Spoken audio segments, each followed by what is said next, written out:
ഓംചേരി മാഷിന് 100 വയസ്സ് കഴിഞ്ഞു. പക്ഷേ എനിക്ക് അദ്ദേഹത്തിൻ്റെ പകുതി പ്രായം മാത്രമേ ഉള്ളൂ. പക്ഷേ അദ്ദേഹം എനിക്ക് സുഹൃത്തായിരുന്നു, ഗുരുവായിരുന്നു, പിതൃതുല്യനായിരുന്നു. അതായത് അത്ര വാത്സല്യത്തോടു കൂടി ഉപദേശിക്കുകയൊക്കെ ചെയ്യുന്ന ഒരു വ്യക്തിയായിരുന്നു. താനൊരു വലിയ സാഹിത്യകാരനാണെന്നോ നാടകകൃത്താണെന്നോ ഉള്ള ഒരു തലക്കനമൊന്നും അദ്ദേഹത്തിനില്ലായിരുന്നു.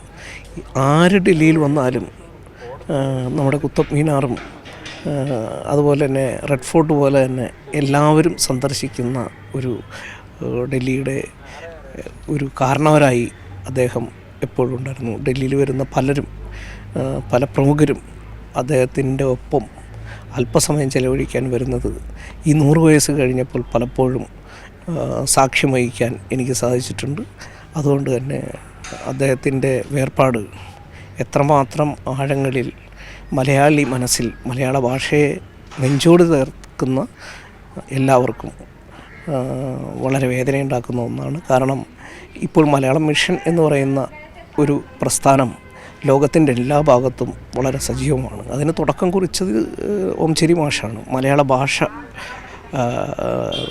ഈ വരുന്ന തലമുറയ്ക്ക് പഠിപ്പിക്കുന്നതിന് വേണ്ടി അദ്ദേഹം നടത്തിയ ശ്രമം ഈ അവസരത്തിൽ ഞാൻ ഓർക്കുകയാണ്. തീർച്ചയായും മലയാള ഭാഷയുള്ളിടത്തോളം കാലം പ്രവാസി മലയാളികൾക്കിടയിൽ അദ്ദേഹത്തിൻ്റെ ഓർമ്മ നിലനിൽക്കുമെന്ന് തന്നെയാണ് എനിക്ക് പറയാനുള്ളത്.